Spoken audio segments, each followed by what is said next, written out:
हरे कृष्णा ओम नमो भगवते वासुदेवाय ओम नमो भगवते वासुदेवाय ओम नमो भगवते वासुदेवाय ज्ञानाञ्जनाशलाकया चक्षुरुन्मीलितं येन तस्मै श्रीगुरवे नमः। नमो विष्णुपादाय कृष्णप्रेष्ठाय भूतले श्रीमते भक्तिवेदान्त स्वामिनिधि नामिने। नमस्ते सारस्वते देवे गौरवाणी प्रचारिणे निर्विशेष शून्यवादी पाश्चात्य देशधारिणे। जय श्री कृष्ण चैतन्य प्रभु नित्यानंद श्री अद्वैत गदाधर श्री सादि गौर भक्त वृंद। हरे कृष्ण कृष्ण कृष्ण हरे हरे हरे राम राम राम हरे हरे। हरे कृष्ण ശ്രീ ശ്രീ രാധാ ഗോവിന്ദ ടെമ്പിൾ ഇസ്കോൺ മാംഗ്ലൂരിന്റെ ഉപദേശാമൃതം ക്ലാസ്സിലേക്ക് എല്ലാവർക്കും സ്വാഗതം. ഹരേ കൃഷ്ണ, എല്ലാവർക്കും പ്രണാമം. ഹരേ കൃഷ്ണ. അപ്പൊ നമുക്ക് ഇന്നലത്തെ ക്വസ്റ്റ്യൻസ് ആദ്യം നോക്കി തുടങ്ങാം അല്ലെ.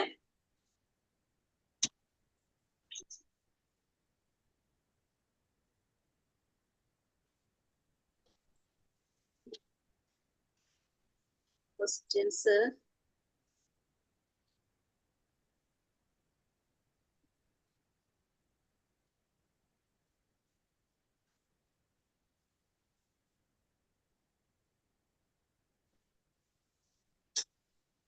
മൂന്നാമത്തെ ഉപദേശാമൃതത്തിലെ 3-ാം ശ്ലോകം പ്രധാനമായും എന്തിനെ കുറിച്ചാണ് പ്രതിപാദിക്കുന്നത്?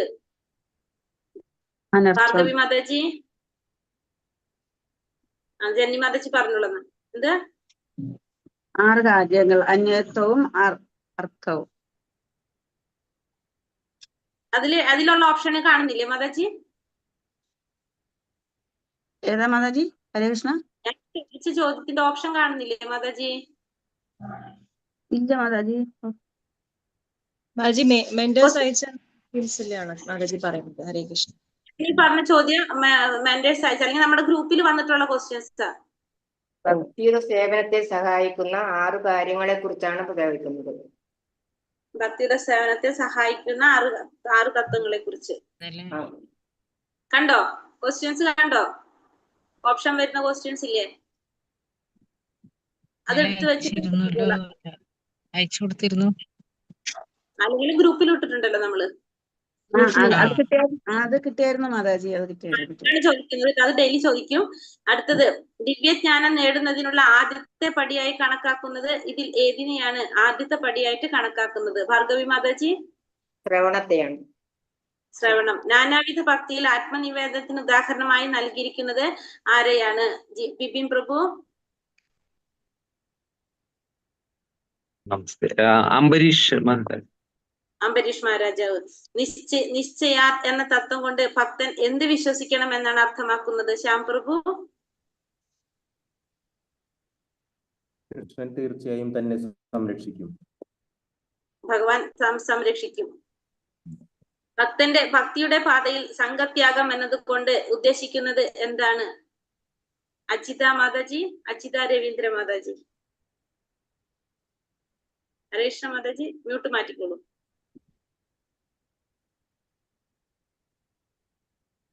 ഹരേ കൃഷ്ണ. ഇല്ലേ? ഓമന മാതാജി, മാതാജി മ്യൂട്ടില്ല. ഞാൻ പറയട്ടെ മാതാജി? ഒരു മിനിറ്റ് മാതാജി. ആ ക്വസ്റ്റ്യൻസ് കണ്ടില്ല മാതാജി. മാതാജി ചോദിക്കുന്നത് ഞാൻ കണ്ടിട്ടില്ല. ഗ്രൂപ്പിലുണ്ടല്ലോ. അത് ഞാൻ നോക്കിയിട്ടില്ല, അത് കിട്ടിയില്ല. അത് ശരി മാതാജി. ഭക്തന്മാർക്കുള്ള സമ്പത്ത് ഉപേക്ഷിക്കുക.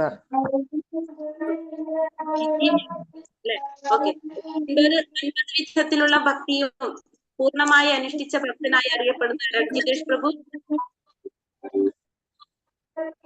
ജിതേഷ് പ്രഭു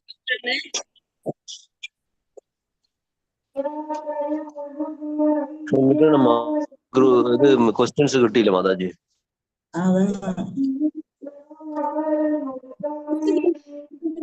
ഹലോ മാതാജി, എനിക്ക് ക്വസ്റ്റ്യൻസ് കിട്ടിയില്ല മാതാജി ഗ്രൂപ്പിലൊന്നും.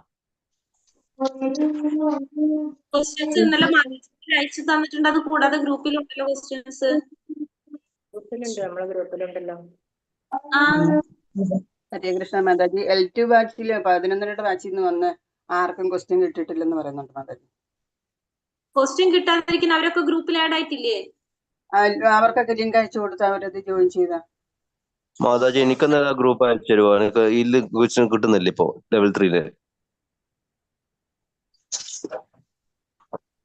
ലെവൽ 3യുടെ ഗ്രൂപ്പ് ജിതേഷ് പ്രഭു ഒരു കാര്യം ചെയ്യാവോ? എനിക്കൊന്ന് മെസ്സേജ് ഇടാവോ ഗ്രൂപ്പിന്റെ? ഓപ്ഷൻ വരുന്ന ക്വസ്റ്റ്യൻസ് അല്ലേ മാതാജി? ഓപ്ഷൻ വരുന്ന ക്വസ്റ്റ്യൻസ്. അതെ അതെ അതെ. ഈ ഗ്രൂപ്പിൽ ജോയിൻ ചെയ്തവർക്ക് ക്വസ്റ്റ്യൻ കിട്ടും. പിന്നെ അല്ലാന്ന് വെച്ചിട്ടുണ്ടെങ്കിൽ ആദ്യം അയച്ചുന്നവർക്ക് മാതാജി തന്നെ മെന്റർമാർ തന്നെ അവർ അയച്ചു തരുന്നുണ്ട്. അല്ലെങ്കിൽ തന്നെ നമ്മള് ഗ്രൂപ്പിൽ നല്ല പോസ്റ്റ് ഉണ്ടല്ലോ. അങ്ങനെ അയച്ചു കൊടുത്തിട്ടുണ്ടായിരുന്നു. അതാണോ ലിങ്ക് മാറിപ്പോയതാണോ? ലെവൽ 2 എന്നാ ഞങ്ങൾക്ക് കിട്ടിയ ലിങ്കിന്റെ പേര് കിടന്നത്. ലെവൽ 3 എന്നല്ല. ഇപ്പൊ ലെവൽ 3 പിന്നീടാണ് മാറ്റിയിട്ടുള്ളത്. അന്ന് ലെവൽ 2 ആയിരുന്നു ഗ്രൂപ്പിന്റെ പേര്. അവർ ജോയിൻ ചെയ്തിട്ടുണ്ടല്ലോ. അവർക്ക് ഗ്രൂപ്പ് എന്താണ്? ഗ്രൂപ്പ് ജിതേഷ് നോക്കിയാലുണ്ടല്ലോ. പ്രഭുവിനെ ആഡ് ചെയ്തിട്ടുണ്ട്. രാവിലത്തെ ബാച്ചിൽ പക്ഷെ അധികം പേര് കയറിയിട്ടില്ലല്ലോ. രാവിലെ അല്ല, 3 മണിക്കാവും അവരധികം കയറിയിരിക്കുന്നത്. 3 മണിക്ക് ക്വസ്റ്റ്യൻ കൊടുത്തിട്ടുണ്ട്. ഗ്രൂപ്പിലുണ്ട് കേട്ടോ, ക്വസ്റ്റ്യൻസ് ഉണ്ട്. ഗ്രൂപ്പ് നോക്കാൻ പറഞ്ഞാൽ മതി എല്ലാവരുടെ അടുത്ത്. ഗ്രൂപ്പിൽ ഓൾറെഡി ഇന്നലെ അവിടെ ഒന്നാമത്തെ 2ാമത്തെ എടുത്തിട്ടുള്ളൂ. വന്നിട്ടില്ലേ? ഓപ്ഷനുള്ള ക്വസ്റ്റ്യൻ കിട്ടിയില്ലെന്ന് അവര് പറയുന്നത്. എന്തായാലും ഞാൻ നോക്കട്ടെ, 3 മണിന്റെ ക്ലാസ്സിൽ ചോദിക്കട്ടെ എന്താ സംഭവം. നമ്മൾ ഏതുവരെ എത്തിയത്? 7ാമത്തെ പറഞ്ഞല്ലേ? അംബരീഷ് മഹാരാജ പറഞ്ഞു ഭക്തൻ ഒഴിവാക്കി നിരോധനങ്ങളിൽ പെടാത്തത് ഏതാണ്? നിരോധനങ്ങളിൽ പെടാത്തത് മാംസഭക്ഷണം, ശ്രവണം, ചൂതാട്ടം, ലഹരി. മാംസഭക്ഷണം, ശ്രവണം, ചൂതാട്ടം, ലഹരി ഉപയോഗം. ജനനി മാതാജി. മാതാജി ഒരു കൺഫ്യൂഷൻ. ഇതിലെന്ത് കൺഫ്യൂഷൻ നോക്കിയേ? ഭക്തൻ ഒഴിവാക്കേണ്ട പാപകർമ്മങ്ങളിൽ പെടാത്തത് മാംസഭക്ഷണം, ശ്രവണം, ചൂതാട്ടം, ലഹരി ഉപയോഗം. ശ്രവണം. കൺഫ്യൂഷൻ എന്താ മാതാജിക്ക് വന്നത്? കൺഫ്യൂഷൻ ഇല്ലല്ലോ. ഒരു നിമിഷം ശ്രദ്ധ മാറ്റമുണ്ട്. അതാണ് സംഭവം. ദാസ്യം എന്ന ഭക്തി മാർഗത്തിന്റെ ഉത്തമ ഉദാഹരണമായി സ്രോതസ്സിൽ പറഞ്ഞിരിക്കുന്നത് ആരെയാണ്? ദാസ്യത്തിന് ഉദാഹരണം ആരെയാ പറഞ്ഞിരിക്കുന്നത്?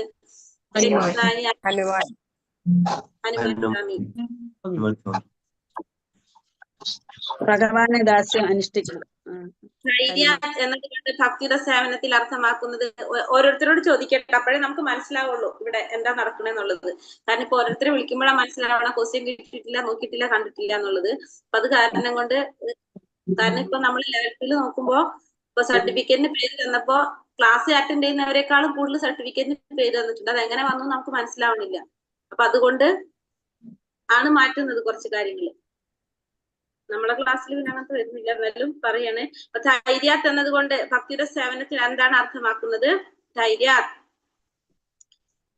എന്ന് വെച്ചാൽ എന്താണ് അർത്ഥാക്കുന്നത് എന്നാണ് ചോദിക്കുന്നത്. ഇനി ആരാ നോക്കട്ടെ? Video of ആക്കിയിരിക്കുന്നവര്. ധന്യമാതാജി ഉണ്ടല്ലോ. ധന്യമാതാജി. ഹരേഷ്ണ. ക്ഷമയോടെ ഇരിക്കും. ക്ഷമയോടെ ഇരിക്കുക. പരിശുദ്ധ ഭക്തിയുടെ സേവനം എങ്ങനെയായിരിക്കണമെന്നാണ് ശ്രീല രൂപഗോസ്വാമി അഭിപ്രായപ്പെടുന്നത്? ഇനി ആരാണ്? അശോക് പ്രഭു. അശോകം വൈദ്യ. ഓക്കെ. ഹരേഷ്ണ പ്രഭു പറഞ്ഞോളൂ. മ്യൂട്ടാണ് പ്രഭു. മ്യൂട്ടില്ല, കേൾക്കുന്നില്ല പറയുന്നത്.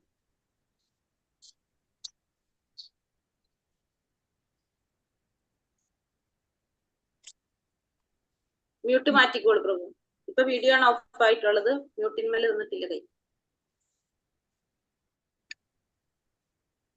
ഹരേ കൃഷ്ണ. മാതാജി ഞാൻ പറഞ്ഞോട്ടെ? ഹരേഷ്ണ പ്രഭുജി.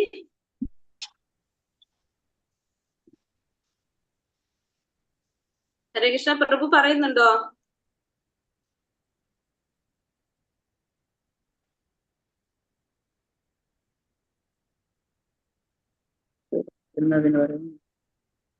ഹരേ കൃഷ്ണ. മാതാജി പറഞ്ഞോളൂ. ജന്നി മാതാജി പറഞ്ഞോളൂ. സ്വാർത്ഥമായ ഉദ്ദേശങ്ങൾ ഇല്ലാത്തതും ഭഗവാന് പ്രീതി ഉണ്ടാക്കുന്നതും. നമസ്തേ മാതാജി. ഹരേ കൃഷ്ണ.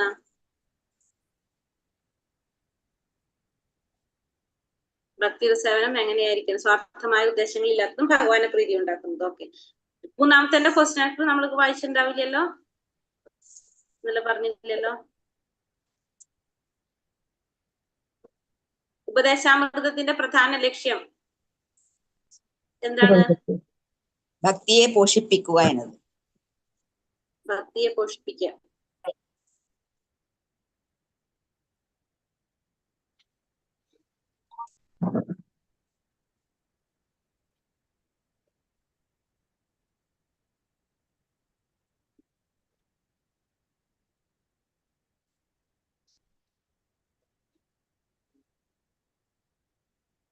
പിന്നത്തെ ചോദ്യം എന്തായിരുന്നു? മനസ്സിന്റെയും ഇന്ദ്രിയങ്ങളുടെയും നിയന്ത്രണം. അതല്ലേ പറഞ്ഞ? അതാണോ ക്വസ്റ്റ്യൻ?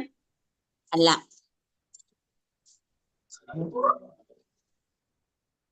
ആത്മീയ ജീവിതത്തിൽ ജ്ഞാനം നേടുന്നതിനുള്ള ആദ്യത്തെ പടിയായി കണക്കാക്കുന്നത് ഇതിൽ ഏതിനെയാണ്? സോറി, ആത്മീയ ജീവിതത്തിൽ മനസ്സിനെയും ഇന്ദ്രിയങ്ങളെയും നിയന്ത്രിക്കേണ്ടതിന്റെ ആവശ്യകത എന്താണ്? ആവശ്യകത എന്താണ്? എന്താണ് അതിന്റെ ആവശ്യം? ആത്മീയ ജീവിതത്തിൽ പുരോഗതി ഉണ്ടാവണമെങ്കിൽ ഏറ്റവും അത്യാവശ്യമുള്ള കാര്യമാണ് എന്ത്? മനസ്സിനെ ഇന്ദ്രിയങ്ങളെ, മനസ്സിനെ ഇന്ദ്രിയങ്ങളെ നിയന്ത്രിക്കാതെ നമുക്ക് എന്ത് ചെയ്യാൻ സാധിക്കില്ല? ആത്മീയ ജീവിതത്തിൽ പുരോഗതി ഉണ്ടാകാനായിട്ട് സാധിക്കില്ല. അടുത്ത ചോദ്യം, ഭക്തിയുടെ സേവനത്തിന് തടസ്സമാക്കുന്ന കാരണങ്ങൾ ഏതെല്ലാം? ഏതൊക്കെയാണ്?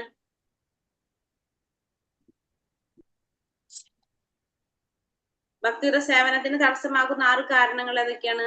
നമ്മള് അതിന്റെ തലദിവസ ശ്ലോകത്തിൽ പറഞ്ഞതാ. ഭക്ഷണം, അമിതമായ അധ്വാനം, അനാവശ്യമായ സംസാരം, യമനിയമങ്ങളിൽ അമിതമായ ആസക്തി, ലൗകിക ജനങ്ങളും കൂട്ടുകെട്ട്, ഭക്തി കേട്ടവരുടെ കൂട്ടുകെട്ട്, അതുപോലെ തന്നെ ഭൗതികമായിട്ടുള്ള ആഗ്രഹങ്ങള്, ലൗല്യം, അല്ലെ? അതൊക്കെ എന്താണ്? നമ്മുടെ ഭക്തിയുടെ ഭക്തിക്ക് തടസ്സമാകുന്ന കാര്യങ്ങൾ തന്നെയാണ് ഇതൊക്കെ. അപ്പൊ ഇന്ദ്രിയങ്ങളെ നിയന്ത്രിക്കാൻ സാധിക്കാത്തത്, ഭൗതികമായിട്ടുള്ള ആഗ്രഹങ്ങള്, അഭക്തന്മാരുമായിട്ടുള്ള സംഘം, ഇതൊക്കെ എന്താണ്? നമ്മളെ ഭക്തിയുടെ സേവനത്തിന് അല്ലെങ്കിൽ ഭക്തിക്ക് തടസ്സമാകുന്ന കാര്യങ്ങളാണ്. ഭക്തിയുടെ ഭക്തിയെ സഹായിക്കുന്ന കാര്യങ്ങൾ ഏതൊക്കെയാണ്? ഉത്സാഹവും ഉറച്ച വിശ്വാസവും ക്ഷമയോടെ നിയമങ്ങൾ പാലിക്കുക, അഭക്തരമായിട്ടുള്ള കൂട്ടുകെട്ട് ഉപേക്ഷിക്കുക, പൂർവാചാര്യന്മാരുടെ പാത പിന്തുടരുക. ഉത്സാഹം എന്നത് ജീവിതത്തിൽ ഇതിനെ സൂചിപ്പിക്കുന്നു. ഉത്സാഹിയായിട്ടിരിക്കുക എന്ന് പറഞ്ഞാല് ഉത്സാഹം എന്ന് പറഞ്ഞാൽ എന്താ പറയണ? അപ്പോടെ ഉത്സാഹം നിലപാട്, ബുദ്ധിപൂർവ്വം നടത്തുന്ന പ്രയത്നത്തെ ഉത്സാഹമെന്ന്. അതായത് ഭക്തിയില് ആത്മാർത്ഥമായിട്ട് ഉത്സാഹത്തോടെ ചെയ്യുക, ആത്മാർത്ഥതയോടുകൂടി ചെയ്യുക. നമ്മൾ ഇന്നലെ പറഞ്ഞില്ല, ആത്മാർത്ഥതയ്ക്ക് വളരെ പ്രാധാന്യം ഉണ്ട് അതില്. ഉത്സാഹത്തോടെ ചെയ്യാന്ന് വെച്ചാൽ ഉത്സാഹിയായിട്ട് ആത്മാർത്ഥമായിട്ട് ചെയ്യുക. നിശ്ചയം എങ്ങനെയാണ് ഒരു ഭക്തന്റെ ജീവിതത്തിൽ കാണുന്നത്? വിശ്വാസത്തോടുകൂടി കൃഷ്ണ, അവിടെ ഒരു വാക്ക് അവശ്യം രക്ഷിക്കേ കൃഷ്ണ. അതായത് ഏതൊരു സാഹചര്യത്തിലും ഭഗവാൻ നമ്മളെ രക്ഷിക്കുന്നുള്ള ഒരു വിശ്വാസം, അതാണ് ആ ഭക്തന്റെ ജീവിതത്തില് വിശ്വാസത്തിന് പ്രാധാന്യം പ്രകടമാകുന്നത്. ക്ഷമ ഭക്തി സേവനത്തിൽ എന്തുകൊണ്ട് പ്രധാനപ്പെട്ടതാണ്? ക്ഷമയോടെ ഇരിക്കണം. അതായത് പെട്ടെന്ന് ഫലം പ്രതീക്ഷിക്കാൻ പാടില്ല. നമ്മള് ഫലം ഉടനെ ലഭിക്കാനായിട്ട് നമുക്ക് പെട്ടെന്ന് ലഭിക്കണമെന്നില്ല. അപ്പൊ നമ്മൾ എന്ത് വേണം? ക്ഷമയോടെ കൂടി നമ്മൾ തുടർന്നാൽ മാത്രമാണ് നമുക്ക് അതിന്റെ ഫലം കിട്ടുന്നത്. അപ്പൊ ക്ഷമ വളരെ പ്രാധാന്യമാണ് ഭക്തിയില്. നമ്മളിപ്പോ ഇന്ന് നാമം ജപിച്ച നാളെ തൊട്ട് നമുക്ക് അതിന്റെ ഫലം ഉണ്ടാവും എന്ന് വിചാരിക്കല്ല. നമ്മൾ എന്ത് വേണം? ക്ഷമയോടുകൂടി അത് ചെയ്തുകൊണ്ടേയിരിക്കണം. ക്ഷമയോടുകൂടി ഭഗവാനിൽ വിശ്വാസത്തോടെ ഉത്സാഹത്തോടെ നമ്മൾ ചെയ്തുകൊണ്ടിരിക്കുക എന്നുള്ളതാണ്. അപ്പൊ ക്ഷമയ്ക്ക് വളരെയധികം പ്രാധാന്യം എന്തിലുണ്ട്? ഭക്തിയിലുണ്ട്. തത്തകർമ്മ പ്രവർത്തനാത് എന്നാണ് എന്താണ് അർത്ഥം? ഭക്തന്മാരല്ലാത്ത ജനങ്ങളെ ഭക്തിയോത്സവത്തിൽ സാഫല്യമുണ്ടാക്കുന്നതിന് കാർമ്മികവും ജ്ഞാനികളും മറ്റ് ഭക്തന്മാരും ഉൾപ്പെടുന്ന അനുകൂലമായിട്ടുള്ള പ്രവർത്തികൾ ചെയ്യുക, അതാണ് അതെന്ന് പറയുന്നത്. അതില് നവവിധ ഭക്തി വരും. അപ്പൊ അത് നമുക്ക് പറയുമ്പോൾ ഒറ്റ വാക്കിൽ ഇങ്ങനെ പറയാം: ഭക്തി സേവനത്തിന് അനുകൂലമായിട്ടുള്ള പ്രവർത്തികൾ ചെയ്യാം. അതാണ് കർമ്മ പ്രവർത്തനം എന്ന് പറയുന്നത്. ശാസ്ത്രത്തിൽ നിർദ്ദേശിച്ചിരിക്കുന്ന പ്രകാരം ഭക്തിയുടെ സേവനത്തിന് അനുകൂലമായിട്ടുള്ള പ്രവർത്തികൾ ചെയ്യാം. അപ്പൊ ഭക്തന്മാരല്ലാത്തവരുമായിട്ടുള്ള സഹവാസം ഒഴിവാക്കേണ്ടത് എന്തുകൊണ്ടാണത്? അതെന്തുകൊണ്ടാണ് ഒഴിവാക്കേണ്ടത്? ഭക്തിയുടെ പുരോഗതിയെ തടസ്സപ്പെടുത്തുന്നതാണ്. അതല്ലേ സംഘത്യാഗം എന്ന് പറയാൻ കാരണം അത് ഭക്തിയുടെ പുരോഗതിയെ തടസ്സപ്പെടുത്തുന്നതാണ്. അപ്പൊ അതുകൊണ്ട് നമ്മൾ അത് ഒഴിവാക്കേണ്ടതാണ്. ഭക്തന്മാരില്ലാത്തവരുമായിട്ടുള്ള സംഘം. സദാചാര ആചാര്യന്മാരുടെ പൂർവാചാര്യന്മാരുടെ പാത പിന്തുടരേണ്ട പ്രാധാന്യം എന്താണ്?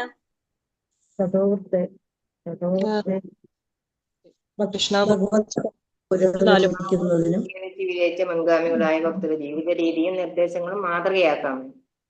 അവർ ഓൾറെഡി സാക്ഷാത്കാരം നേടിയ വ്യക്തികളാണ്. അപ്പൊ അവരുടെ പാത പിന്തുടർന്നു കഴിഞ്ഞാൽ നമുക്കും എന്ത് സാധിക്കും?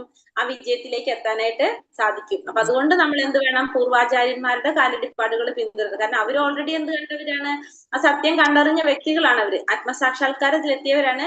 അപ്പൊ അങ്ങനെയുള്ളവരുടെ പാത പിന്തുടർന്ന് പോയാലാണ് നമുക്കും എന്ത് സാധിക്കുന്നത്? വിജയം കൈവരിക്കാനായിട്ട് സാധിക്കുന്നത്. അപ്പൊ ഇതിൽ എന്തെങ്കിലും സംശയമുണ്ടോ? ഹരേ കൃഷ്ണ. അപ്പൊ നമുക്കൊന്ന് 1 വരെ 1, 2, 3 നമ്മൾ ഉപദേശങ്ങൾ എടുത്തു കഴിഞ്ഞു. ഒന്നാമത്തെ ഉപദേശം ആരാ പറയാ?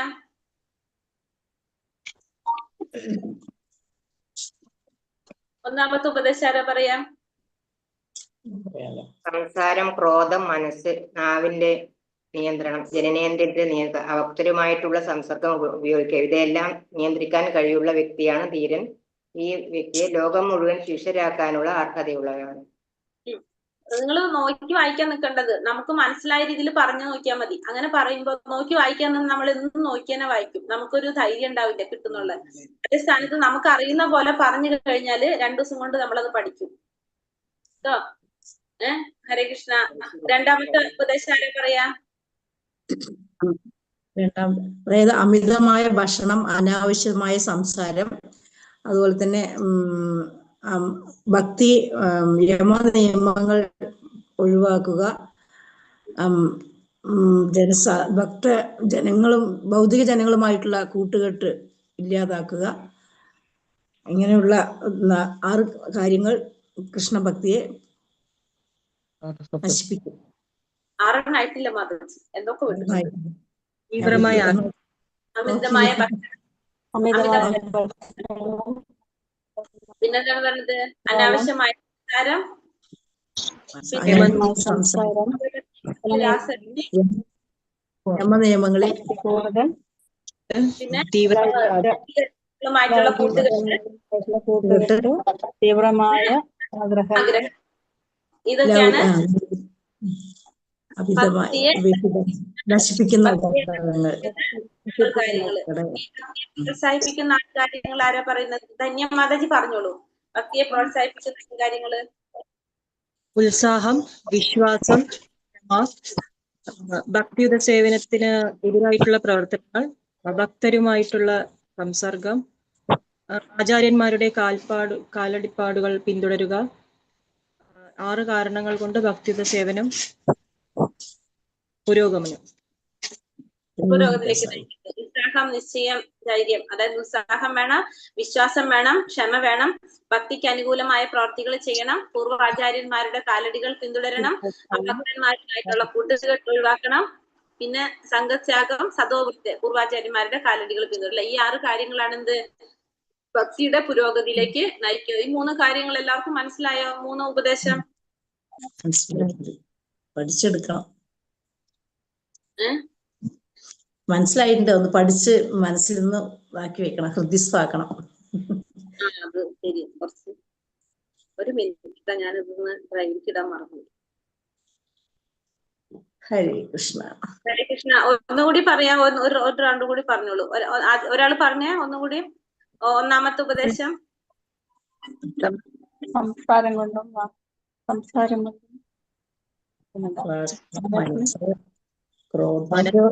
വാചോവേഗം മനസാ ക്രോധവേഗം ഉദരോവസ്ത്രവേഗം ഏതാൻ വേഗാനോ വിഷയേത ധീര സർവാമവീമാം ശിഷ്യാസ്. വാചോ സംസാരം മനസ്സിന്റെ ത്വര, ക്രോധം, കോപം, ജിഹ്വ, നാവ്, ഉദരോപസ്ഥം, വയറും ഇന്ദ്രിയം. ഏതാൻ വേഗം ഈ ത്വരകളെയെല്ലാം ആരാണോ അടക്കുന്നത് അവൻ ധീരനായിരിക്കും, ശിഷ്യപ്പെടുത്താനുള്ള കഴിവ് ഉള്ളവനായിരിക്കും. അവന് എല്ലാവരെയും ശിഷ്യന്മാരാക്കാനുള്ള കഴിവുണ്ട്. അടുത്തത് രണ്ടാമത്തത് അമിതമായ ഭക്ഷണം, അമിതമായ അധ്വാനം, പിന്നെ അമിതമായ സംസാരം, യമനിയമങ്ങളിൽ അമിതമായ ആസക്തി, പിന്നെ ലൗകിക ജനങ്ങളുമായിട്ടുള്ള കൂട്ടായ്മ, കൂട്ടുകെട്ട്, തീവ്രമായ ആഗ്രഹങ്ങൾ. ഈ 6 കാര്യങ്ങളാണ് കൃഷ്ണഭക്തി നശിച്ചു പോകുന്നത്. മൂന്നാമത് പറയാമോ?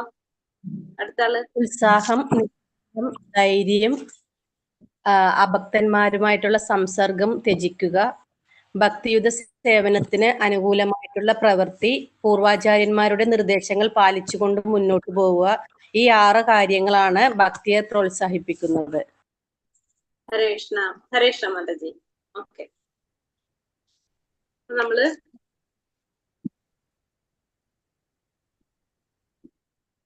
ഇപ്പൊ 4ാമത്തെ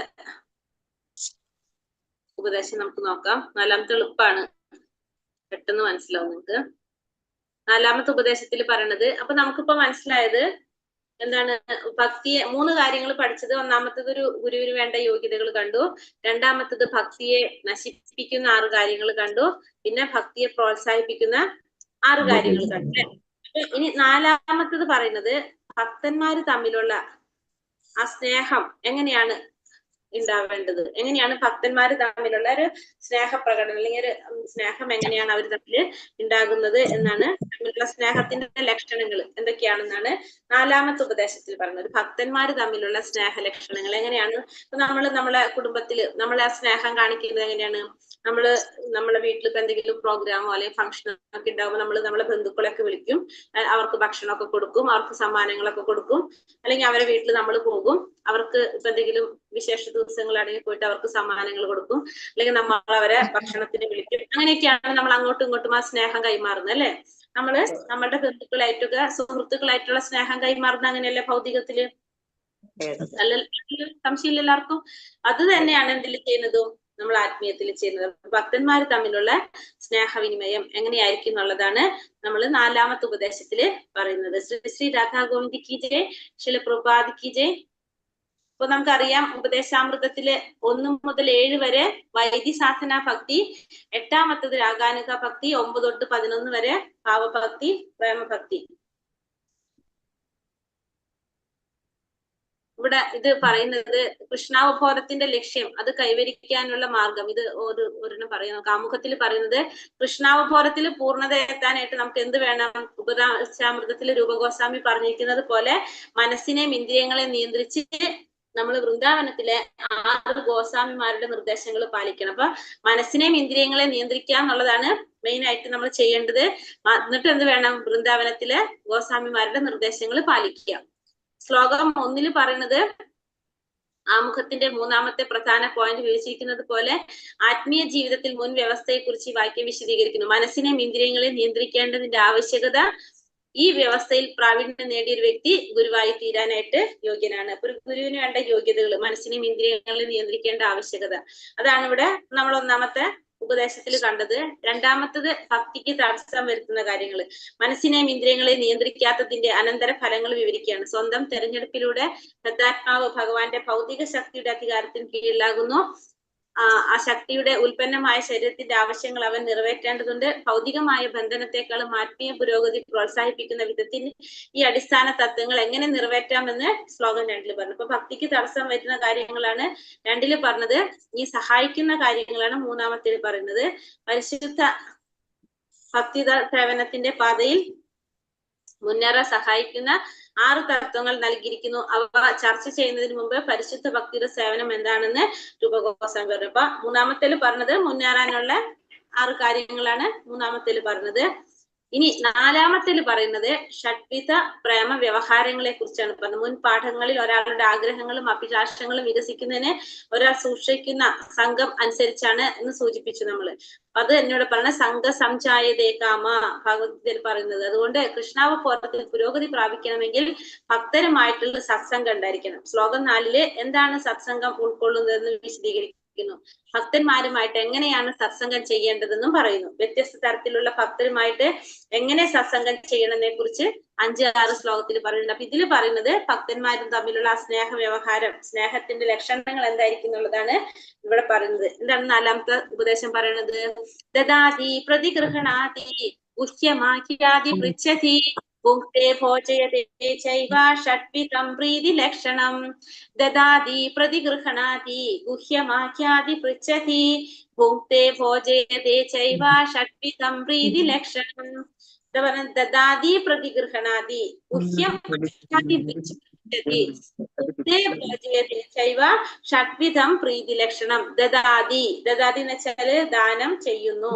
ദദാതി പ്രതിഗൃഹണാതി തിരിച്ചു കിട്ടിയത് സ്വീകരിക്കുന്നു. അപ്പൊ ദാനം ചെയ്യുകയും ചെയ്യുന്നു, ദാനം സ്വീകരിക്കുകയും ചെയ്യുന്നു. പ്രതിഗൃഹണാതി എന്ന് വെച്ചാൽ തിരിച്ചു കിട്ടുന്നത് സ്വീകരിക്കുക. അപ്പൊ നമ്മളൊരാൾക്ക് ദാനം കൊടുക്കുന്നു, അതായത് നമ്മളിപ്പോ നമ്മളെ ബന്ധുക്കൾക്ക് തന്നെ എന്തെങ്കിലും ഇപ്പൊ ഒരു നമുക്ക് അവരുടെ ബർത്ത്ഡേ വന്നപ്പോ നമ്മൾ പോയിട്ട് അവർക്ക് ഗിഫ്റ്റ് കൊടുത്തു. അപ്പൊ നമ്മുടെ ബർത്ത്ഡേ വരുമ്പോ അവർ നമുക്ക് തിരിച്ചു വന്ന് ഗിഫ്റ്റ് തരും. അപ്പൊ എന്താണ് നമ്മൾ കൊടുക്കുകയും ചെയ്തു, സ്വീകരിക്കുകയും ചെയ്തു. അതാണ് ദദാതി, ദാനം കൊടുക്കുന്നു, പിന്നെ അത് കഴിഞ്ഞിട്ട് തിരിച്ചു കിട്ടിയത് സ്വീകരിക്കുന്നു.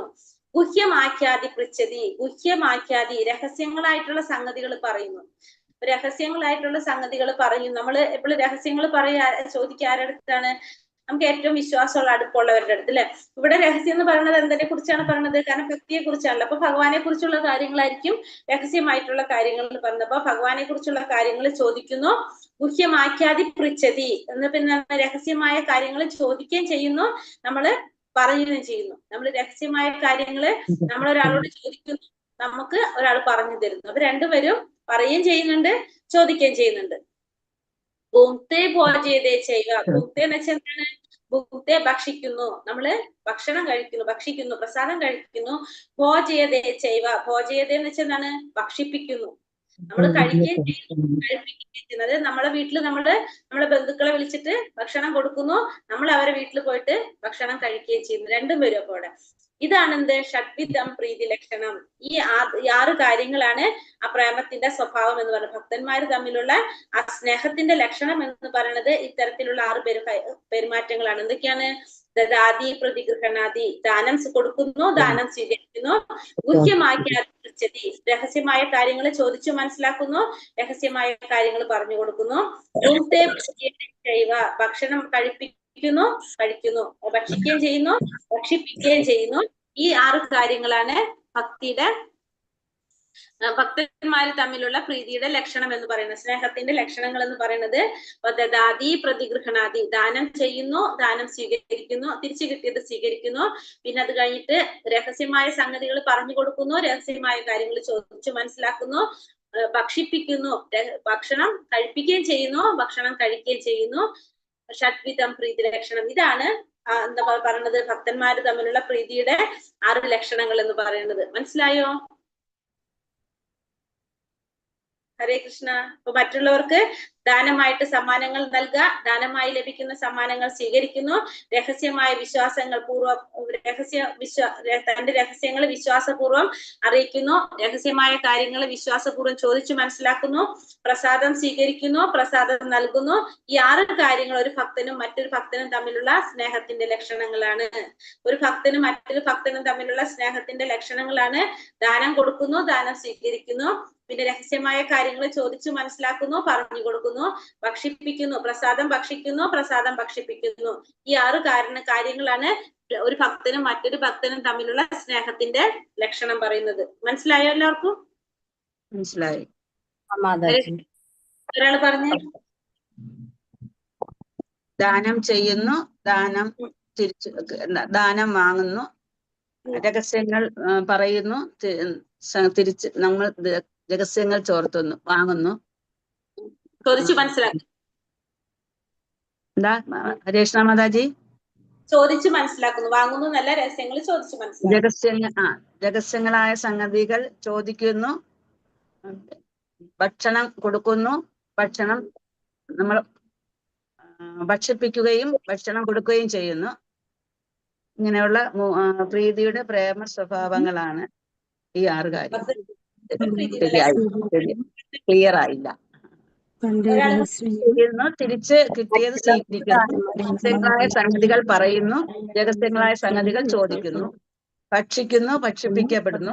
പ്രീതിയുടെ പ്രേമത്തിന്റെ സ്വഭാവം ഇതാണ് 6 വിധത്തിലുള്ള കാര്യം.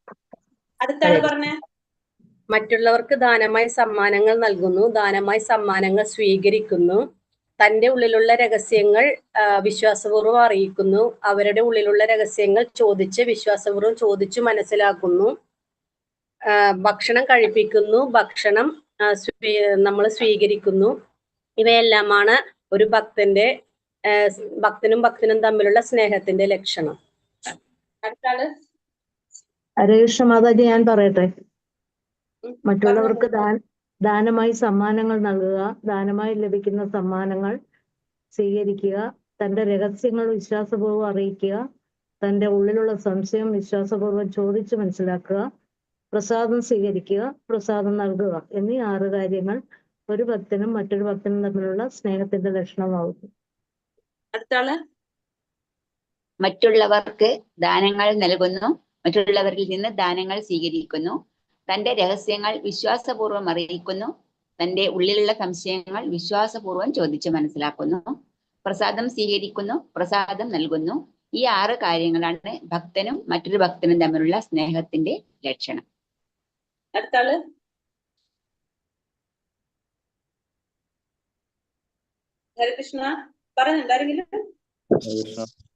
മറ്റുള്ളവർക്ക് ദാനങ്ങൾ സമ്മാനമായി നൽകുക, ദാനമായി ലഭിക്കുന്ന സമ്മാനങ്ങൾ സ്വീകരിക്കുക, തന്റെ രഹസ്യങ്ങൾ വിശ്വാസപൂർവ്വം അറിയിക്കുക, തന്റെ ഉള്ളിലുള്ള സംശയങ്ങൾ വിശ്വാസപൂർവ്വം ചോദിച്ചു മനസ്സിലാക്കുക, പ്രസാദം സ്വീകരിക്കുക, പ്രസാദം നൽകുക എന്നീ 6 കാര്യങ്ങൾ ഒരു ഭക്തനും മറ്റൊരു ഭക്തനും തമ്മിലുള്ള സ്നേഹത്തിന്റെ ലക്ഷണങ്ങളാകുന്നു. ദാനം സ്വീകരിക്കുന്നു, ദാനം കൊടുക്കുന്നു, രഹസ്യങ്ങൾ ചോദിച്ചറിയുന്നു, രഹസ്യങ്ങൾ തിരിച്ചു പറഞ്ഞു കൊടുക്കുന്നു, പ്രസാദം കൊടുക്കുന്നു, പ്രസാദം സ്വീകരിക്കുന്നു. ഈ 6 ലക്ഷണങ്ങളാണ് ഭക്തന്മാർ തമ്മിലുള്ള സ്നേഹലക്ഷണങ്ങൾ. ഞാൻ പറയട്ടെ. മറ്റുള്ളവർക്ക് ദാനം ചെയ്യുന്നു, ദാനം തിരിച്ചു കിട്ടിയത് സ്വീകരിക്കുന്നു, രഹസ്യങ്ങളായ സംഗതികൾ പറയുന്നു, രഹസ്യങ്ങളായ സംഗതികൾ ചോദിച്ചറിയുന്നു, പ്രസാദം ഭക്ഷിക്കുന്നു, പ്രസാദം തിരിച്ച് നൽകുകയും ചെയ്യുന്നു. ഇതാണ് ഈ 6 ലക്ഷണങ്ങളാണ് ഒരു ഭക്തന്റെ സ്വഭാവമായി വിശേഷിക്കപ്പെടുന്നത്. ഭക്തനും തമ്മിലുള്ള പ്രീതിയുടെ ലക്ഷണം. ഹരേ കൃഷ്ണ. അപ്പൊ ഇത് മനസ്സിലായല്ലോ എല്ലാവർക്കും? വ്യവഹാരങ്ങൾ സാധാരണ സാമൂഹിക ജീവിതത്തിൽ പോലും സ്നേഹമുള്ള സുഹൃത്തുക്കൾ തമ്മിൽ ഇത്തരത്തിലുള്ള വ്യവഹാരങ്ങൾ ഒഴിച്ചുകൂടാത്തതാണ്. അപ്പൊ നമ്മളെ ഭൗതിക ജീവിതത്തിൽ നമ്മൾ ഇത്തരത്തിലുള്ള കാര്യങ്ങൾ ചെയ്യുന്നതാണ്. ഭക്തന്മാർ തമ്മിൽ പ്രീതിപൂർവകമായി 6 വ്യവഹാരങ്ങളിൽ ഏർപ്പെടുന്നതിനെ പ്രോത്സാഹിപ്പിക്കാൻ വേണ്ടിയാണ് അന്താരാഷ്ട്ര കൃഷ്ണാവബോധ സമിതി സ്ഥാപിതമായിട്ടുള്ളത്. അപ്പൊ ഈ കൃഷ്ണാവബോധ സമിതി സ്ഥാപിച്ചത് തന്നെ എന്തിനു വേണ്ടിയിട്ടാണ്? ഭക്തന്മാർ തമ്മിലുള്ള പ്രീതിപൂർവകമായിട്ടുള്ള ഈ 6 വ്യവഹാരങ്ങളിൽ ഏർപ്പെടാൻ വേണ്ടിയിട്ടാണ് ഇത് സ്ഥാപിച്ചത് തന്നെ. ഇസ്കോണുമായി ബന്ധപ്പെടുത്തുന്നതിന് ജനങ്ങൾക്ക് അവസരം ലഭ്യമാക്കേണ്ടത് എന്തുകൊണ്ടെന്നാൽ അതുവഴി മുൻ പ്രസ്താവിച്ച ഷഡ്വിധ പ്രേമ വ്യവഹാരങ്ങൾ പരസ്പരം നടത്തി തന്റെ അന്തർലീന കൃഷ്ണാവബോധത്തെ പുനരുദ്ധരിക്കുവാൻ ഓരോ മനുഷ്യനും സാധിക്കും. അപ്പൊ ഇസ്കോൺ എന്തിനുള്ള അവസരം കൊടുക്കാണ്? ബന്ധപ്പെടുന്നതിന്, ഇസ്കോണുമായിട്ട് ബന്ധപ്പെടുന്നതിന് ജനങ്ങൾക്ക് അവസരം ലഭ്യമാക്കേണ്ടതാണ്. എന്തുകൊണ്ടെന്നാൽ ഇതുവഴി എന്ത് സാധിക്കും? ഈ ഷഡ്വിധം പ്രേമ വ്യവഹാരങ്ങള് പരസ്പരം നടത്തി എല്ലാവരുടെ ഉള്ളിലും ഉറങ്ങിക്കിടക്കുന്ന ആ കൃഷ്ണാവബോധത്തെ പുനരുദ്ധീകരിക്കാനായിട്ട് ഒരാൾക്ക് സാധിക്കും. സംഘാ സംജായതേ കാമ എന്ന് ഭഗവത്ഗീത 2:62 പ്രസ്താവിച്ചിട്ടുള്ളത് പോലെ ഒരാളുടെ ആഗ്രഹങ്ങളും ലക്ഷ്യങ്ങളും അയാളുടെ കൂട്ടുകെട്ടിനനുസരിച്ചാണ് രൂപപ്പെടുന്നതും വളരുന്നതും. ഒരു സാധാരണ മനുഷ്യൻ ഭക്തന്മാരുമായി കഴിയുന്നതായാൽ അവനിൽ അന്തർലീനമായ കൃഷ്ണാവബോധം തീർച്ചയായും വികസിക്കണം. അപ്പൊ സംഘസഞ്ചായതയെന്ന് കാമ എന്ന് പറഞ്ഞ എന്താണ് അർത്ഥം പറഞ്ഞത്? നമ്മുടെ സ്വഭാവങ്ങളും ആഗ്രഹങ്ങളും ലക്ഷ്യങ്ങളും എല്ലാം എങ്ങനെയാണ് രൂപപ്പെടുന്നത്? കൂട്ടുകെട്ടിനനുസരിച്ചാണ് രൂപപ്പെടുന്നത്. നമ്മുടെ കൂട്ടുകെട്ടിനനുസരിച്ചാണ് നമ്മുടെ ആഗ്രഹങ്ങളും ലക്ഷ്യങ്ങളും എല്ലാം രൂപപ്പെടുന്നത്. കൂട്ടുകെട്ടിനനുസരിച്ച് അതാണ് സംഘസഞ്ചായത കാമ എന്ന് പറയുന്നത് അർത്ഥാക്കുന്നത്. ഭക്തന്മാരുമായിട്ട് ഒരു മനുഷ്യൻ സാധാരണ മനുഷ്യൻ ഭക്തന്മാരുമായിട്ട് കൂടിക്കഴിഞ്ഞാൽ അവനിൽ അന്തർലീനമായിട്ടുള്ള കൃഷ്ണാവബോധം തീർച്ചയായിട്ടും വികസിക്കും. യോഗികളെന്നും ജ്ഞാനികളെന്നും കർമ്മകളെന്നും ദാനശീലരെന്നും പറഞ്ഞു നടക്കുന്നവരുമായിട്ട് ജനങ്ങൾ കൂട്ടുകൂടരുത്. അവരുടെ സംസർഗം നിമിത്തം ആർക്കും ഒന്നും നേടാനാവില്ല. മനുഷ്യ ജീവിതത്തിന്റെ ലക്ഷ്യം പ്രാപിക്കുവാൻ ഒരാൾ ശരിക്കും ആശിക്കുന്നുവെങ്കിൽ അയാൾ യഥാർത്ഥ കൃഷ്ണാവബോധ പ്രസ്ഥാനക്കാരുമായിട്ട് ഇടപഴകണം. എന്തുകൊണ്ടെന്നാൽ പ്രസ്തുത സംഘടന മാത്രമേ ഈശ്വരപ്രേമം വളർത്താം എന്ന കാര്യത്തെ കുറിച്ച് വേണ്ട വിധം പഠിപ്പിക്കുന്നുള്ളൂ. അപ്പൊ നമ്മൾ എന്താണ് കർമ്മികളായിട്ടോ ജ്ഞാനികളായിട്ടോ യോഗികളായിട്ടോ ദാനശീലരെന്നും പറയുന്നവരായിട്ടോ ഈ പറഞ്ഞു നടക്കുന്നവരായിട്ടൊന്നും കൂട്ടുകൂടാനായിട്ട് പാടില്ല. അവരുടെ സംസർഗം കൊണ്ട് നമുക്കൊന്നും നേടാൻ സാധിക്കില്ല. നമ്മുടെ ലക്ഷ്യം നേടണമെങ്കിൽ എന്ത് വേണം? യഥാർത്ഥത്തിലുള്ള കൃഷ്ണാവബോധ പ്രസ്ഥാനക്കാരുമായിട്ട് തന്നെ ഇടപെടണം. എങ്കിൽ മാത്രമേ നമ്മളിൽ എന്ത് വരുള്ളൂ? ഈശ്വരപ്രേമം വളരാനായിട്ട് സാധിക്കുന്നുള്ളൂ. അപ്പൊ ഫസ്റ്റ് നമ്മൾ പറഞ്ഞതാണ് ദാനം കൊടുക്കണം, ദാനം കൊടുത്തത് സ്വീകരിക്കണം. വികസിച്ചുകൊണ്ടിരിക്കുന്ന കൃഷ്ണാവബോധ സമിതിയുടെ അഭിവൃദ്ധിക്ക് വേണ്ടി ജനങ്ങൾ സംഭാവനകൾ നൽകുന്നു. കൃഷ്ണാവബോധം മാത്രം വിശദീകരിച്ചു കൊണ്ട് പ്രസിദ്ധീകരിക്കുന്ന പുസ്തകങ്ങളുടെയും മാസികകളുടെയും രൂപത്തിൽ ഞങ്ങൾ സാദരം എന്ത് നൽകുന്നുവോ അത് സ്വീകരിക്കുന്നതിൽ ജനങ്ങൾ അത്യന്തം തൽപരരാണ്. അപ്പൊ നമ്മള് ഇതിന്റെ അഭിവൃദ്ധിക്ക് വേണ്ടിയിട്ട് ജനങ്ങൾ എന്തെങ്കിലും സംഭാവന നൽകും. കൃഷ്ണാവബോധം മാത്രം വിശദീകരിച്ചുകൊണ്ട് പ്രസിദ്ധീകരിക്കുന്ന പുസ്തകങ്ങള് മാസികകളുടെ രൂപത്തിൽ ഞങ്ങൾ സാദരം എന്ത് നൽകുന്നുവോ അത് ജനങ്ങള് സ്വീകരിക്കാൻ താല്പര്യമാണ്. ഭഗവത് നാമ സങ്കീർത്തനം ചെയ്യുകയോ പ്രചരിപ്പിക്കുകയോ ചെയ്യുന്നത് ദദാതി തത്വം അനുസരിച്ചുള്ള ഉദാത്തമായ ഒരു ദാനത്തിന്റെ മഹത്തായ ദൃഷ്ടാന്തമാണ്. ഇത് ഭഗവാന്റെ നാമങ്ങൾ പ്രചരിപ്പിക്കുക, സങ്കീർത്തനം ചെയ്യുക എന്ന് പറയുന്നത് ദദാതി എന്ന് വെച്ചാൽ ദദാതി തത്വം അനുസരിച്ചുള്ള ഉദാത്തമായിട്ടുള്ള ദാനത്തിന്റെ മഹത്തായ ദൃഷ്ടാന്തമാണെന്ത്? ഭഗവാന്റെ നാമം പ്രചരിപ്പിക്കുക എന്ന് പറയുന്നത്, സങ്കീർത്തനം ചെയ്യുക. ഇതനുസരിച്ച് പ്രതിഗൃഹണാദി അതിന് യോജിച്ച രീതിയിൽ ദിവ്യമായ ഉപഹാരങ്ങൾ സ്വീകരിക്കുന്നതിനും നാം തയ്യാറായിരിക്കണം. ദദാതി തത്വം അനുസരിച്ച് ഒരു ഭക്തൻ തന്റെ സമ്പാദ്യത്തിന്റെ 50% ഭഗവാന്റെയും ഈശ്വര ഭക്തന്മാരെയും സേവിക്കുന്നതിന് ചെലവാക്കേണ്ടതാണ്. നമ്മൾ നേരത്തെ പഠിച്ചിട്ടുണ്ട് അല്ലെ? രൂപഗോസ്വാമി പറഞ്ഞിരിക്കുന്നത്, രൂപഗോസ്വാമി ചെയ്തത്. ഇനി അടുത്തത് ഗുഹ്യമാക്കിയാതി പൃച്ഛതി. അനുഭവസ്ഥനായ ഒരു ഭക്തൻ വിസ്തരിച്ചു പറഞ്ഞു തരുന്നു. അനുഭവം കുറഞ്ഞ ഭക്തൻ അത് കേട്ട് മനസ്സിലാക്കുന്നു. ഗുഹ്യമാക്കിയാതി പൃച്ഛതി എന്ന വാക്കിന്റെ അർത്ഥം അതാണ്. അപ്പൊ ഒരു ഭക്തൻ പറഞ്ഞു കൊടുക്കുന്നു, മറ്റൊരു ഭക്തൻ അത് കേട്ട് മനസ്സിലാക്കുന്നു. കൃഷ്ണാവബോധ പ്രസ്ഥാനത്തെ പറ്റി ഓരോരുത്തരും അന്വേഷിച്ചു കൊണ്ടിരിക്കുകയും ഈ ഭൗതിക ലോകത്തിന്റെ സ്ഥിതിയെ പറ്റി മനസ്സിലാക്കുന്നതിന് തന്റെ മനസ്സിനെ രൂപപ്പെടുത്തുകയും വേണം. അങ്ങനെ ഗുഹ്യമാക്കിയാതി പൃച്ഛതി എന്ന തത്വങ്ങൾ പ്രാവർത്തികമാക്കുക. അപ്പൊ പ്രസ്ഥാനത്തെ കുറിച്ച് അന്വേഷിച്ചു കൊണ്ടിരിക്കുന്നു, അത് മനസ്സിലാക്കുക. ഭൗതിക ലോകത്തിന്റെ സ്ഥിതിയെ പറ്റി മനസ്സിലാക്കുന്നതിന് തന്റെ മനസ്സിനെ രൂപപ്പെടുത്തിയെടുക്കുക. അങ്ങനെ നമുക്ക് എന്ത് പറയാം? ഗുഹ്യമാക്കിയാതി പൃച്ഛതി എന്ന തത്വം പ്രാവർത്തികമാക്കാം. പാലും പഴവും നൽകി പാമ്പിനെ തീറ്റിപ്പോറ്റുന്നതിൽ അർത്ഥമില്ല. ഒരു പാമ്പിന് പാൽ കൊടുത്താൽ അതിന്റെ വിഷം വർദ്ധിക്കുന്നു. അതേ കാരണത്താൽ മായാവാദികളും കർമ്മികളുമാകുന്ന പാമ്പുകളുടെ മുന്നിൽ നമ്മുടെ ഹൃദയം വെളിപ്പെടുത്തരുത്. അതൊരു വിധത്തിലും സഹായകമാകുന്നില്ല. അപ്പൊ നമ്മള് ഭഗവാൻ പറയുന്നത് തന്നെ, ഭക്തി ഇല്ലാത്തവരുടെ മുന്നിൽ നമ്മൾ എന്ത് പറയാൻ പാടില്ല? ഇതിനെ കുറിച്ചൊന്നും പറയാനായിട്ട് പാടില്ല. അതുകൊണ്ട് യാതൊരു പ്രയോജനം ഉണ്ടാകാനായിട്ട് പോകുന്നില്ല. അടുത്തത് പ്രസാദം. അന്താരാഷ്ട്ര കൃഷ്ണാവബോധ സമിതിയുടെ അംഗങ്ങൾ അവരുടെ എല്ലാ ശാഖകളിലും ഞായറാഴ്ച തോറും സ്നേഹവിരുന്ന് സംഘടിപ്പിക്കുമ്പോൾ തങ്ങളോട് ഇരുന്ന് ഭക്ഷിക്കുവാൻ എല്ലാ അംഗങ്ങളെയും അനുഭാവികളെയും ക്ഷണിക്കാറുണ്ട്. തൽപരരായ അനേക ജനങ്ങൾ പ്രസാദത്തെ മാനിക്കുന്നതിനായി വരാറുണ്ട്. അപ്പൊ നമുക്കറിയാം പ്രസാദം ഭക്ഷിപ്പിക്കുന്നു എന്ന് പറയുന്നത്. ഇപ്പൊ കൃഷ്ണാവബോധ സമിതിയിൽ നമുക്കറിയാം എല്ലാ ഞായറാഴ്ചകളിലും എന്ത് നടത്താറുണ്ട്? സത്സംഗങ്ങൾ സംഘടിപ്പിക്കാറുണ്ട്. എല്ലാവർക്കും പ്രസാദം കൊടുക്കാറുണ്ട്. അപ്പൊ മാത്രമല്ല സാധിക്കുമ്പോഴെല്ലാം അവർ സമിതിയിലെ അംഗങ്ങളെ സ്വന്തം വസതിയിലേക്ക് ക്ഷണിച്ച് ആനയിക്കുകയും വിഭവസമൃദ്ധമായ പ്രസാദ സദ്യ നൽകി അവരെ കൂട്ടുകയും ചെയ്യാറുണ്ട്. തിരിച്ചും എന്ത് ചെയ്യാറുണ്ട്? ഭക്ഷിപ്പിക്കുകയും ചെയ്യാറുണ്ട്. ഇപ്രകാരം സമിതിയിലെ അംഗങ്ങൾക്കും പൊതുജനങ്ങൾക്കും പരസ്പരം ഗുണലാഭം ഉണ്ടായിക്കൊണ്ടിരിക്കും. അപ്പൊ രണ്ടു കൂട്ടർക്കും എന്ത് സാധിക്കും? ആ ഭക്തന്മാർക്ക് അങ്ങോട്ടും ഇങ്ങോട്ടും ആ ഭക്തി കൈമാറാനായിട്ട് ഇതുകൊണ്ട് സാധിക്കും. ഹരേ കൃഷ്ണ കൃഷ്ണ കൃഷ്ണ ഹരേ ഹരേ, ഹരേ രാമ രാമ രാമ ഹരേ ഹരേ. വാഞ്ചാകൽപതരുപേശ്ച കൃപാ സിന്ധോഭ്യേവ ച പതിതാനാം പാവനേഭ്യോ വൈഷ്ണവേഭ്യോ നമോ നമഃ. അനന്തകോടി വൈഷ്ണവ ഭക്തവൃന്ദ കി ജയ്, ശ്രീല പ്രഭുപാദ് കി ജയ്, ഗുരുദേവ് കി ജയ്, നിത്തായ ഗൗരപ്രമാനന്ദേ ഹരി ഹരി ബോൽ. ഹരേ കൃഷ്ണ. ഇതില് പറഞ്ഞിരിക്കുന്നത് ഭക്തന്മാര് തമ്മിലുള്ള സ്നേഹ വ്യവഹാരം എങ്ങനെയായിരിക്കണം എന്നാണ് നമ്മള് 4ാമത്തെ ഉപദേശത്തിൽ പറയുന്നത്. ഒന്ന് എന്താണ്, ദാനം കൊടുക്കണം, ദാനം സ്വീകരിക്കണം, സമ്മാനമായിട്ട് കിട്ടുന്നത് സ്വീകരിക്കണം. പിന്നെന്താണ്, രഹസ്യങ്ങൾ ചോദിച്ചറിയണം, ചോദിച്ച് സംശയമുള്ളത് ചോദിച്ചറിയാൻ വേണം, രഹസ്യങ്ങള് പറഞ്ഞു കൊടുക്കണം, സംശയമുള്ളത് ചോദിച്ച് മനസ്സിലാക്കുകയും വേണം. പിന്നെ ഭക്ഷിപ്പിക്കുകയും വേണം, പ്രസാദം ഭക്ഷിപ്പിക്കുക, പിന്നെ പ്രസാദം തരുന്നത് സ്വീകരിക്കുകയും വേണം. ഭക്തന്മാര് തമ്മിലുള്ള സ്നേഹത്തിന്റെ ലക്ഷണങ്ങളാണ് ഈ പറഞ്ഞ 6 കാര്യങ്ങൾ എന്ന് പറഞ്ഞു. ഭുക്തേ ഭോജ്യതേ ചെയ്വ എന്ന് പറഞ്ഞാല്, ഭുക്തേ ഭോജ്യതേ ചെയ്യുന്ന പറഞ്ഞാൽ നാം നമ്മുടെ ഗൃഹത്തിലേക്ക് ക്ഷണിച്ചു വരുത്തി പ്രസാദം നൽകിയും അവരെ പ്രീതിപ്പെടുത്തേണ്ടതാണ്. ഭക്തന്മാരെ നമ്മൾ എന്ത് ചെയ്യണം, വീട്ടിലേക്ക് വിളിച്ചു വരുത്തിയിട്ട് അവർക്ക് ഭക്ഷണം നൽകിയിട്ട് പ്രസാദം നൽകി അവരെ സ്നേഹത്തോടെ വിളിച്ച് പ്രീതിപ്പെടുത്തണം. സംഘത്യാഗ സതോവൃത്തേ എന്ന് പറഞ്ഞാൽ എന്താണ്,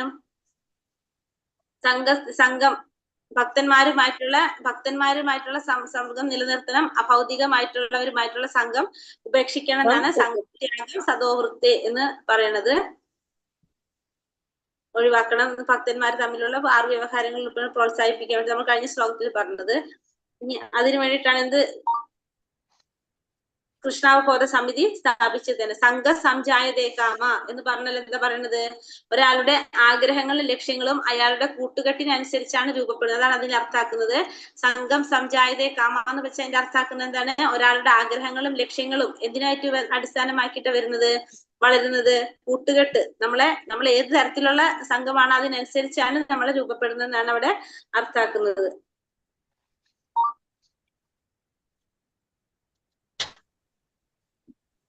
ചൈതന്യ ചരിതാമൃതത്തിൽ പറയുന്നതാണ്, മധ്യലീല 22:107 പറയുന്നത്, നിത്യസിദ്ധ്യ കൃഷ്ണ പ്രേമ സാധ്യ കപൂനയ ശ്രവണാദി ശുദ്ധ ചിത്തേ കരയെ ഉദയ. അതായത് എല്ലാ ജീവാത്മാക്കളിലും എന്തുണ്ട്, കൃഷ്ണപ്രേമ നിത്യപ്രതിഷ്ഠമാണ്. അത് മറ്റൊരിടത്തു നിന്ന് സിദ്ധിക്കേണ്ട ഒന്നല്ല, എല്ലാവരുടെ ഉള്ളിലും എന്താണ്, അത് ഇൻബിൽറ്റ് പോലെയാണ്, അത് എല്ലാവരുടെ ഉള്ളിലുണ്ട് കൃഷ്ണപ്രേമം. ശ്രവണ കീർത്തനം എന്നിവ കൊണ്ട് ശുദ്ധമായി കഴിഞ്ഞാൽ അത് സ്വാഭാവികമായിട്ട് ഉണരും. അപ്പൊ അത് ഉള്ളിൽ ഇങ്ങനെ അതിന്റെ മുകളിൽ നിറച്ച് മാലിന്യങ്ങളായിട്ടിരിക്കുക. പക്ഷെ നമ്മൾ ശ്രവണ കീർത്തനത്തിലൂടെ ആ മാലിന്യങ്ങളെല്ലാം മാറി വരുമ്പോൾ നമുക്ക് സ്വാഭാവികമായിട്ട് തന്നെ നമുക്ക് എന്ത് മനസ്സിലാക്കും, നമ്മുടെ ഉള്ളിൽ ആ കൃഷ്ണപ്രേമം മനസ്സിലാക്കാനായിട്ട് സാധിക്കും. അപ്പൊ എല്ലാവരുടെ ഉള്ളിലും എന്തുണ്ട്, ആ ഭഗവാനോടുള്ള ഒരു ഭക്തി എല്ലാവരുടെ ഉള്ളിലുണ്ട്. അത് ശ്രവണ കീർത്തനത്തിലൂടെ നമുക്കത് മനസ്സിലാക്കാനായിട്ട് സാധിക്കും. ഹൃദയം ശുദ്ധീകരിക്കപ്പെടുമ്പോൾ തന്നെത്താൻ അത് പുറത്തേക്ക് വരാണ് ചെയ്യുന്നത്, മനസ്സിലാക്കാൻ സാധിക്കുകയാണ് ചെയ്യുന്നത്.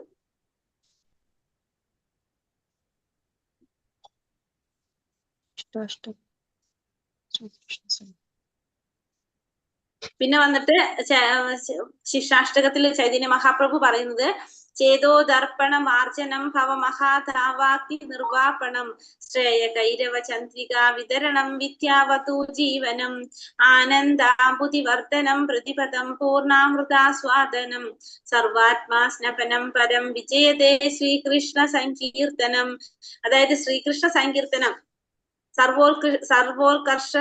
സർവോത്കർഷേണ വർത്തിക്കുന്നു. അതായത് കാലങ്ങളായിട്ട് ഹൃദയ കണ്ണാടിയിൽ പറ്റി പിടിച്ചിരിക്കുന്ന പൊടിപടലങ്ങളെല്ലാം തുടച്ചു മാറ്റാനായിട്ട് എന്ത് സാധിക്കും, ഭഗവാന്റെ സങ്കീർത്തനം കൊണ്ട്, നാമസങ്കീർത്തനം കൊണ്ട് സാധിക്കും.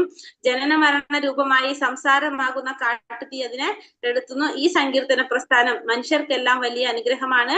എന്തുകൊണ്ടാണത്, ശ്രേയസ്സാകുന്ന ചന്ദ്രിക എമ്പാടും പരത്തുന്നു. ഈശ്വരവിദ്യയുടെ ജീവനുമാണത്, ഈശ്വരവിദ്യയുടെ ജീവനാണത്. ദിവ്യമായ ആനന്ദ സമുദ്രത്തെ അത് അഭിവൃദ്ധമാക്കുന്നു. നിത്യവും നാം ഉത്കണ്ഠയോടുകൂടി ആഗ്രഹിച്ചു കൊണ്ടിരുന്ന അമൃതം പൂർണ്ണമായും ആസ്വദിക്കുന്നതിന് നമ്മെ കഴിവുള്ളവരാക്കുന്നു. അത്രയും ശിക്ഷാഷ്ടകത്തിൽ പറയുന്നതാണ്. അപ്പൊ നമുക്ക് ഈ നാമസങ്കീർത്തനം കൊണ്ട് നമ്മുടെ ഉള്ളിൽ എല്ലാ വിധത്തിലുള്ള മാലിന്യങ്ങളും മാറിയിട്ട് നമുക്ക് അത് എങ്ങനെയാക്കാൻ സാധിക്കും, ചേതോ ദർപ്പണ മാർജനം എന്നാ പറഞ്ഞത്. ആ അഴുക്കുകൾ മുഴുവനും മാറ്റി പൊടിപടലങ്ങൾ മുഴുവനും ഇല്ലാതാക്കാനായിട്ട് നാമസങ്കീർത്തനം കൊണ്ട് സാധിക്കും നമുക്ക്. അപ്പൊ എപ്രകാരമാണ് ശ്രേയസ്സാകുന്ന ചന്ദ്രിക പ്രകാശം പരത്തുന്നത്, അതേപോലെ നമ്മുടെ ഉള്ളിൽ എന്ത് വരും, നമുക്കും ആ ഉള്ളിലിരിക്കുന്ന, നമ്മൾ പറഞ്ഞു ഉറങ്ങിക്കിടക്കുന്നതാണിത്. നമ്മുടെ എല്ലാവരുടെ ഉള്ളിൽ എന്തുണ്ട്? ഭഗവാനോടുള്ള ഒരു സ്നേഹം, അത് എല്ലാവരുടെ ഉള്ളിലുണ്ട്. ഭഗവാനോടുള്ള ഭക്തി, അത് നമുക്ക് തന്നെത്താൻ അത് പുറത്തു വരാൻ നമുക്ക് ആസ്വദിക്കാനായിട്ട് സാധിക്കും. നിത്യം ഉത്കണ്ഠയോടെ ആഗ്രഹിച്ചു കൊണ്ടിരിക്കുന്ന അമൃതം പൂർണ്ണമായിട്ട് ആസ്വദിക്കാനായിട്ട് കഴിവുള്ളവരാക്കും നമ്മൾ. അപ്പൊ എപ്പോഴും ഭഗവാന്റെ നാമം ജപിച്ചുകൊണ്ടിരുന്നു കഴിഞ്ഞാല് നമ്മള് പരിശുദ്ധരായിക്കൊണ്ടിരിക്കുന്ന അർത്ഥം. ഭഗവാൻ നാമങ്ങൾ സങ്കീർത്തനം ചെയ്യുകയോ പ്രചരിപ്പിക്കുകയോ ചെയ്യുന്നത് ദദാതി തത്വം അനുസരിച്ചുള്ള ഉദാത്തമായ ഒരു ദാനം കൊടുക്കാന്ന് പറയുമ്പോൾ അതിൽ പ്രധാനമായിട്ട് എന്ത് ചെയ്യാ? ഭഗവാന്റെ നാമം പ്രചരിപ്പിക്കുക. ഭഗവാന്റെ നാമം അതാണ് ഏറ്റവും കൂടുതൽ പറയുന്നത്. പിന്നെ വന്നിട്ട് നമ്മുടെ ലക്ഷ്യം നമുക്ക് പ്രാപിക്കാൻ സാധിക്കണമെങ്കിൽ കൃഷ്ണാവതാരത്തിലുള്ളവരെ ആയിട്ട് നമ്മള് എന്ത് ചെയ്യണം? നമ്മൾ അവരായിട്ട് ഇടപഴകാനായിട്ട് ശ്രമിക്കണം. അപ്പൊ അതില് കാരണം അവരാണ് എന്ത് ഭഗവാനെ കുറിച്ച് കൂടുതൽ മനസ്സിലാക്കാനായിട്ട് സഹായിക്കുന്നത്. നമ്മുടെ പരമമായ ലക്ഷ്യം എന്താണ്? സവൈ പുംസാ പരോ ധർമ്മ യഥോ ഭക്തി രഥോക്ഷചേ അഹൈതുകി അപ്രതീഹത ഏ ആത്മാ സുപ്രസീതതി. ഭാഗവതത്തിൽ പറയുന്നതാണ്. അതായത് നമ്മുടെ പരമമായ ലക്ഷ്യം എന്താണ്? ഭഗവാന്റെ സേവനം. അധോക്ഷജ സവൈ പുംസ പരോ ധർമ്മ, പരമമായ ധർമ്മം. യഥോ ഭക്തി അധോക്ഷജ, അധോക്ഷജ എന്ന് വെച്ചാൽ ഭഗവാൻ. ഭഗവാന്റെ സേവനമാണ് നമ്മുടെ പരമമായ ധർമ്മം എന്ന് പറയുന്നത്. എങ്ങനെയായിരിക്കണം? അഹൈതുകി അപ്രതീഹത ഏ ആത്മാ സുപ്രസീതതി എന്ന് പറയുന്നത്. അതായത് ആ ഭക്തി ലാഭേച്ഛ ഇല്ലാത്തതായിരിക്കണം, തടസ്സങ്ങൾ ഇല്ലാത്തതായിരിക്കണം എന്നാണ് പറയുന്നത്. നമുക്ക് അവിടെ യാതൊരു ലാഭമോ ഒരു തടസ്സങ്ങളോ ഇല്ലാത്തതായിരിക്കണം നമ്മുടെ ഭക്തി എന്ന് പറയുന്നത്. ഭഗവാന്റെ സേവനമാണ് നമ്മുടെ ലക്ഷ്യം. നമ്മുടെ പരമമായ ലക്ഷ്യം എന്ന് പറയുന്നത് ഭഗവത് സേവനമാണ്. നമ്മൾ അവിടെ എന്ത് പ്രതീക്ഷിക്കുന്നില്ല? യാതൊരു തരത്തിലുള്ള ലാഭങ്ങളോ പ്രതീക്ഷിക്കുന്നില്ല. തടസ്സങ്ങൾ ഇല്ലാത്തതായിട്ടുള്ളതാണ് എന്ത് ഇത് പറയുന്നത്. അഹൈതുകി അപ്രതീഹത എന്ന് പറയുന്നത്. യാതൊരു വിധത്തിലുള്ള വ്യാപാരങ്ങളൊന്നും ഇല്ല നമുക്ക് അവിടെ. എന്തുമാത്രമുള്ള ഭഗവാന്റെ സേവനം മാത്രമേ നമ്മളവിടെ ലക്ഷ്യമാക്കുന്നുള്ളൂ എന്നാണ് ഭാഗവതത്തില് പറയുന്നത്.